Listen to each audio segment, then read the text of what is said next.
Two so-called geniuses, each flaunting their billions, supposedly inspiring the masses to rake in cash from their businesses and services. But hold your laughter, because these two jokers have somehow decided it's a great idea to duke it out in a cage match. And guess what?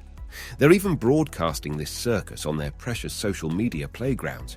Can you believe these two clowns are actually serious, or is this just another twisted way to grab some PR spotlight?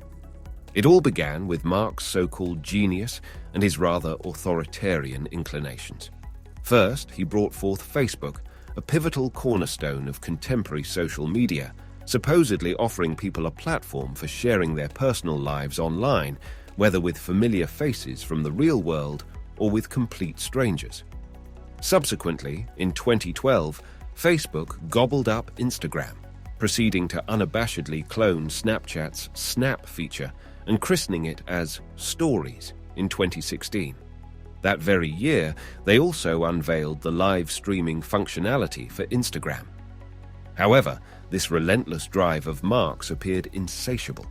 Evidently enticed by the burgeoning popularity of Musical Y, which we now know as TikTok, he made the audacious move to replicate the video-oriented concept of TikTok. Thus, in August 2020, he introduced Reels to Instagram, allowing influencers the luxury of mirroring their TikTok content on this platform. Meanwhile, in a surprising move, Elon Musk acquired Twitter on April 14, 2022. For the detailed rundown, check out my video on Elon Musk's ventures. Zuckerberg's Facebook marketplace had a significant impact on decreasing number of sales of Craigslist and eBay, and let's not underestimate Instagram's clout, a hub for countless influencers sharing their content. Elon Musk had ambitious plans for Twitter, envisioning it as an influencer haven like Instagram. However, Zuckerberg had his own game plan, codenamed Project 92, and now known as Threads, aimed at taking Twitter down. Elon Musk was uncomfortable with Zuckerberg's social media dominion, and he tweeted, "I'm sure Earth can't wait to be exclusively under Zuck's thumb with no other options. At least it will be sane." Was worried there for a moment. A Twitter user cautioned Elon about Zuckerberg's jiu-jitsu skills, to which Musk fired back with the tweet that ignited it all. "I'm up for a cage match if he is." And that's where everything began. At first, it all seemed like a joke, but things got serious when Dana White, the president of the UFC, received a text. It was from Zuckerberg himself. He wanted to know if Elon Musk was actually up for a fight. So, White, who runs the premier mixed martial arts competition known for its cage fights, gave Musk a call to confirm his interest. White then told Zuckerberg that Musk was indeed in. In response, Zuckerberg posted on Instagram, "Send me location." If you wanna find me, please just send me location. Send me location. Now let's pause the talk about their fighting abilities for a moment. Will they actually step into the cage? I believe they will. They have plans to donate the money from ticket sales to a veteran charity. They're also going to live stream the fight for the whole world to see. It's a bit risky for both of them, but it's also a clever PR move. I think winning will boost their egos too. I'm pretty sure this will be the most watched amateur fight ever. Of course, we shouldn't expect a brutal UFC-style fight. No bloody scenes and maybe no knockouts. The referees will likely decide the winner based on points or something like that. Interestingly, Musk's tweet revealed that the fight won't be under UFC management. Instead, it will be organized by Musk and Zuckerberg's foundations. It seems like they don't want to give credit to the UFC, probably because they know it's all about money for them. Here's a funny twist. Italy's Minister of Culture recently contacted Zuckerberg. The idea? To have the biggest fight ever in the Colosseum, the famous ancient arena. Yes, they were invited to fight like true gladiators. It's a bit disrespectful to the gladiators who fought there in history, in my opinion. But I guess Italy is more interested in PR and advertising than respecting the past.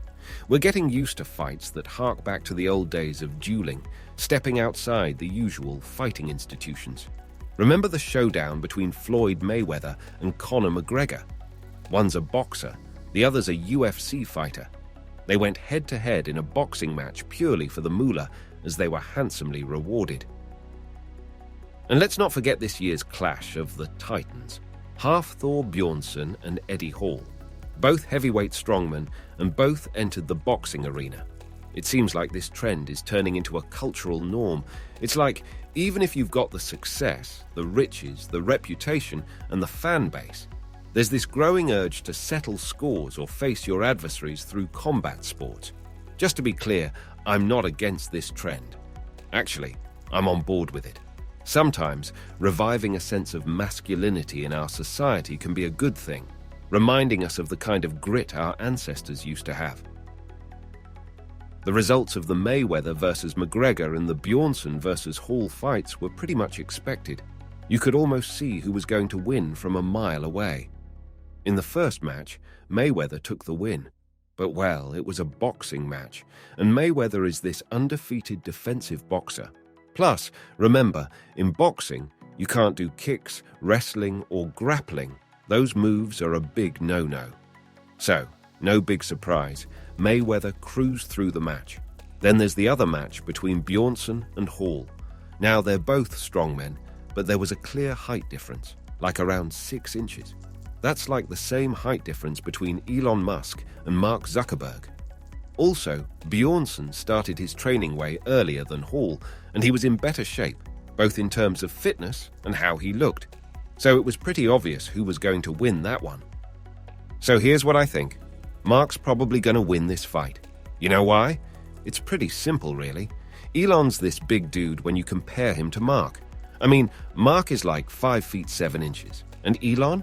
He's a towering 6 feet 2 inches. And talking about weight, Mark's around 160 pounds, while Elon's probably pushing somewhere between 210 and 225 pounds.